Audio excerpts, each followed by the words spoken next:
Alright, this is the book of Daniel. This is going to be part 6, chapter 10. In the 3rd year of Cyrus, king of Persia, a message was revealed to Daniel, whose name was called Belshazzar. The message was true, but the appointed time was long, and he understood the message, and had understanding of the vision. In those days, I, Daniel, was mourning 3 full weeks. I ate no pleasant food, no meat or wine came into my mouth, nor did I anoint myself at all, till 3 whole weeks were fulfilled. Now on the 24th day of the 1st month, as I was by the side of the great river, that is, the Tigris, I lifted my eyes and looked, and behold, a certain man clothed in linen, whose waist was girded with gold of Uphaz. His body was like beryl, his face like the appearance of lightning, his eyes like torches of fire, his arms and feet like burnished bronze in color, and the sound of his words like the voice of a multitude. And I, Daniel, alone saw the vision, for the men who were with me did not see the vision. But a great terror fell upon them, so that they fled to hide themselves. Therefore I was left alone when I saw this great vision, and no strength remained in me, for my vigor was turned to frailty in me, and I retained no strength. Yet I heard the sound of his words, and while I heard the sound of his words, I was in a deep sleep on my face, with my face to the ground. Suddenly a hand touched me, which made me tremble on my knees and on the palms of my hands. And he said to me, O Daniel, man greatly beloved, understand the words that I speak to you, and stand upright, for I have now been sent to you. While he was speaking this word to me, I stood trembling. Then he said to me, do not fear, Daniel, for from the first day that you set your heart to understand, excuse me, and to humble yourself before your God, your words were heard, and I have come because of your words. That's awesome. Sorry, pause for it. I like this one because it was like he prayed out to God, and that's letting us know that God hears our prayers, and the angels hear our prayers, and the angels come. There's really angels, and they come to help us. Verse 13. But the prince of the kingdom of Persia withstood me 21 days. And behold, Michael, one of the chief princes, came to help me. See, Archangel Michael. For I had been left alone there with the kings of Persia. Now I have come to make you understand what will happen to your people in the latter days, for the vision refers to many days yet to come. When he had spoken such words to me, I turned my face toward the ground and became speechless, and suddenly one having the likeness of the sons of men touched my lips. Then I opened my mouth and spoke, saying to him who stood before me, My Lord, because of the vision my sorrows have overwhelmed me, and I have retained no strength. For how can this servant of my Lord talk with you, my Lord? As for me, no strength remains in me now, nor is any breath left in me. Then again, the one having the likeness of man touched me and strengthened me. And he said, O man greatly beloved, fear not. Peace be with you. Be strong. Yes, be strong. So when he spoke to me, I was strengthened, and said, Let my Lord speak, for you. Let my Lord speak, for you have strengthened me. Then he said, Do you know why I have come to you? And now I must return to fight with the prince of Persia. And when I have gone forth, indeed the prince of Greece will come. But I will tell you what is noted in the scripture of truth. No one upholds me against these except Michael, your prince. Alright, chapter 11. So that was a neat little one. That was about angels, and they come in to help us, and they do. When you feel weak oh, God will show up and help. He hears our prayers. He sees us, sees what we're going through, and he'll come to help us. Chapter 11. Also in the first year of Darius, the Mede, even I, stood up to confirm and strengthen him. And now I will tell you the truth. Behold, 3 more kings will arise in Persia, and the 4th shall be far richer than them all. By his strength, through his riches, he shall stir up all against the realm of Greece. Then a mighty king shall arise, who shall rule with great dominion and do according to his will. And when he has arisen, his kingdom shall be broken up and divided toward the 4 winds of heaven, but not among his posterity, nor according to his dominion with which he ruled. For his kingdom shall be uprooted, even for others besides these. Also the king of the south shall become strong, as well as one of his princes, and he shall gain power over him and have dominion. His dominion shall be a great dominion. And at the end of some years they shall join forces. For the daughter of the king of the south shall go to the king of the north to make an agreement, but she shall not retain the power of her authority, and neither and neither he nor his authority shall stand, but she shall be given up with those who brought her, and with him who begot her, and with him who strengthened her in those times. But from a branch of her roots one shall arise in his place, who shall come with an army, enter the fortress of the king of the north, and deal with them and prevail. And he shall also carry their gods captive to Egypt, with their princes and their precious articles of silver and gold. And he shall continue more years than the king of the north. Also the king of the north shall come to the kingdom of the king of the south, but shall return to his own land. However, his sons shall stir up strife, and assemble a multitude of great forces, and one shall certainly come and overwhelm and pass through. Then he shall return to his fortress and stir up strife.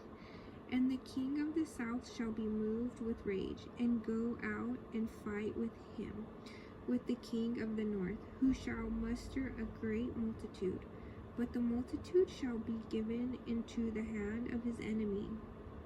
When he has taken away the multitude, his heart will be lifted up, and he will cast down tens of thousands, but he will not prevail. For the king of the north will return and muster a multitude greater than the former, and shall certainly come at the end of some years with a great army and much equipment. Now in those times many shall rise up against the king of the south. Also violent men of your people shall exalt themselves in fulfillment of the vision, but they shall fall. So the king of the north shall come and build a siege mound, and take a fortified city, and the forces of the south shall not withstand him. Even the choice troops shall have no strength to resist. But he who comes against him shall do according to his own will, and no one shall stand against him. He shall stand in the glorious land with destruction in his power. He shall also set his face to enter with the strength of his whole kingdom, and upright ones with him. Thus shall he do, and he shall give him the daughter of woman to destroy it, but she shall not stand with him or be for him. After this he shall turn his face to the coastlands, and shall take many, but a ruler shall bring the reproach against them to an end. And with the reproach removed, he shall turn back on him. Then he shall turn his face toward the fortress of his own land, but he shall stumble and fall, and not be found. There shall arise in his place one who imposes taxes on the glorious kingdom, but within a few days he shall be destroyed, but not in anger or in battle.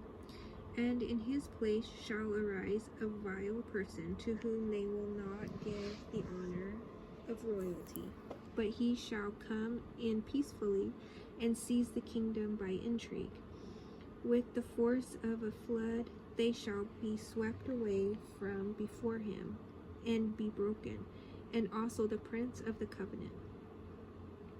And after the league is made with him, he shall act deceitfully, for he shall come up and become strong with a small number of people.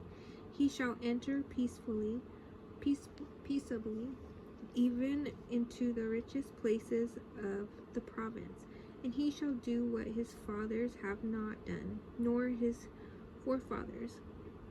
He shall disperse among them the plunder, spoil, and riches, and he shall devise his plans against the strongholds, but only for a time.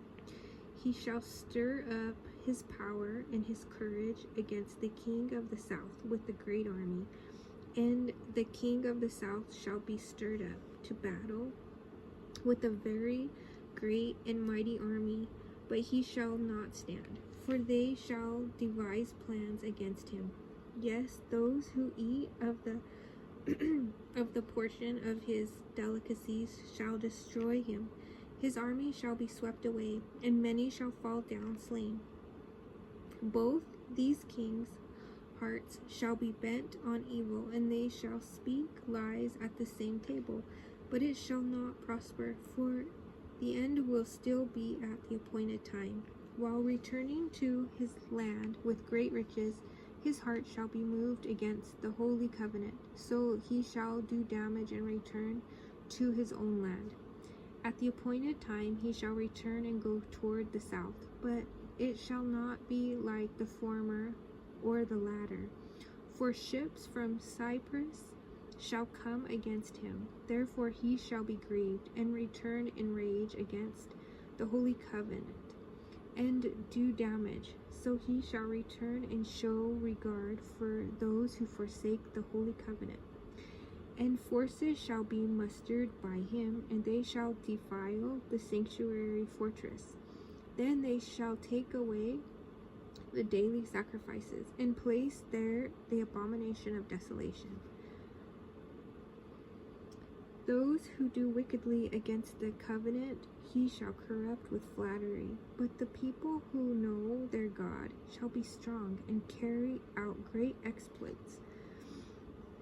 And those of the people who understand shall instruct many, yet for many days they shall fall by sword and flame, by captivity and plundering. Now when they fall, they shall be aided with a little help, but many shall join with them by intrigue, and some of those of understanding shall fall, to refine them, purify them, and make them white until the time of the end, because it is still for the appointed time.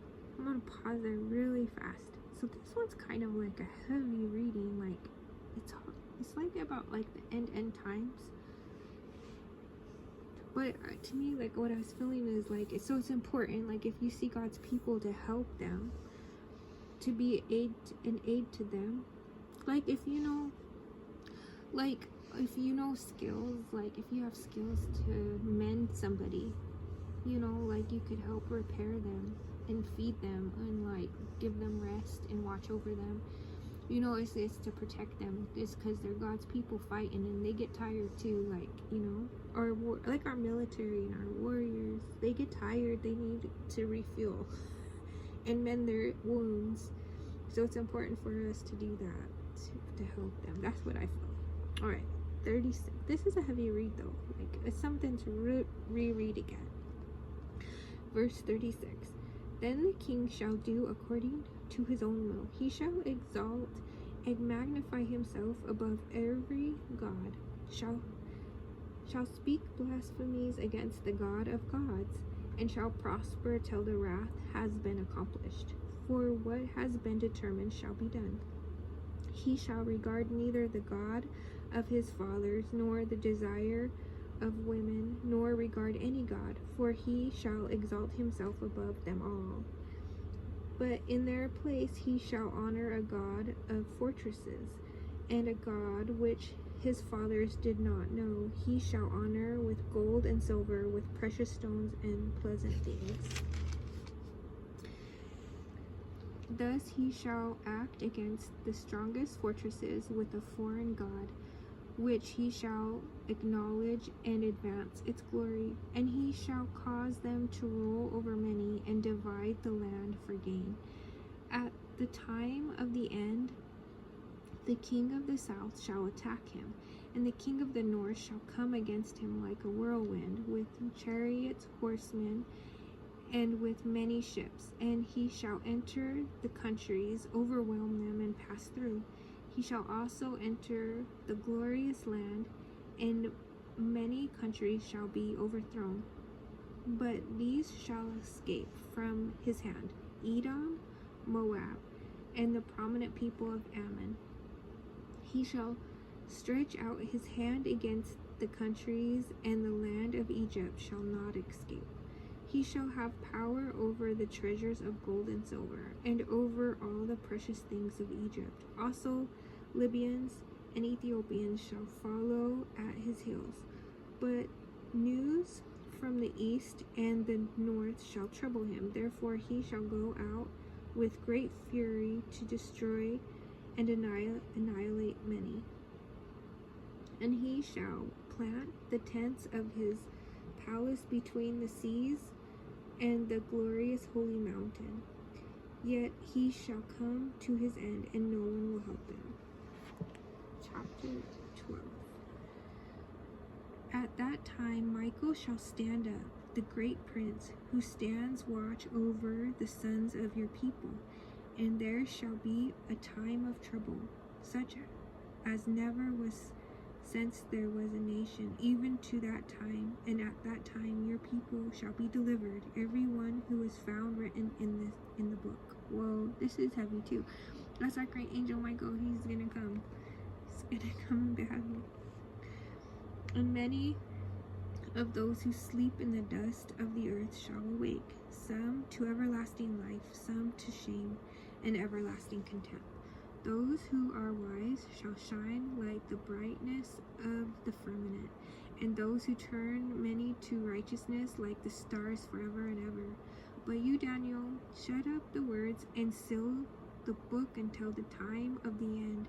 Many shall run to and fro, and knowledge shall increase. Then I, Daniel, looked, and there stood two others, one on this river bank, and the other on the other river bank. And one said to the man clothed in linen, who was above the waters of the river, how long shall the fulfillment of these wonders be? Then I heard the man clothed in linen, who was above the waters of the river, when he held up his right hand and his left hand to heaven, and swore by him who lives forever, that it shall be for a time, times, and a half a time. And when the power of the holy people has been completely shattered, all these things shall be finished. Although I heard, I did not understand. Then I said, my Lord, what shall be the end of these things? And he said, go your way, Daniel, for the words are closed up and sealed till the time of the end. Many shall be purified, made white, and refined, but the wicked shall do wickedly, and none of the wicked shall understand, but the wise shall understand. And from the time that the daily sacrifices is taken away, and the abomination of desolation is set up, there shall be 1,290 days. Whoa, see, there's a time frame. There shall be 1,290 days. Blessed is he who waits and comes to the 1,335 days. But you, go your way till the end, for you shall rest, and will arise to your inheritance at the end of the days. So that's the end of the book of Daniel. wow, those are like, it's kind of like a heavy read. It's something to really reread and think about. So these were visions that Daniel was given, and about the angels and about the end times.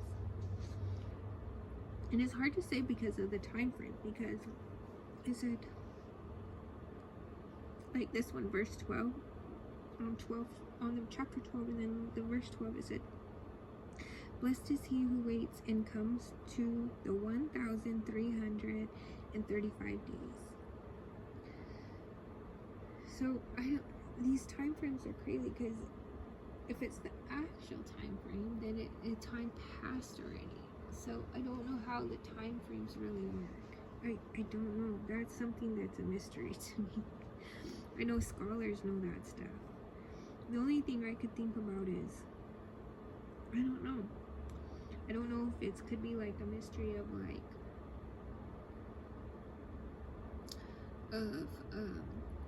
about, there's a scripture about 1,000 days is one day and a day is 1,000 days. So it could be something like that. I don't know though. I'm not sure. But we will know, like, I guess you will know as soon as it gets closer. Sometimes it's hard to say. Like, some people feel like it's the end times now, and it does feel sometimes like that. But then it doesn't. Sometimes it doesn't feel. It feels like the world's just kind of nutty. But then when you see a lot of bad things, and then a lot of there's a lot of wars and stuff happening. There's a lot of natural disasters. But sometimes I think natural disasters can be God's anger, because the world gets like, they go away from God. We have to stick with God. Like, God is so important to us. It's good and important to have God with us, because we'll be in the book of life and we'll get to go with God. We get to go see, like verse 3, it says, those who are wise shall shine like the brightness of the firmament, and those who turn those who turn many to righteousness like the stars forever and ever. So I don't know, it's neat stuff. It is like the light of the firmament, the brightness of firmament. That always reminds me of God. Alright, I'll stop there. I don't know, I'm just rambling on. So my next book is going to be the book of Hosea, and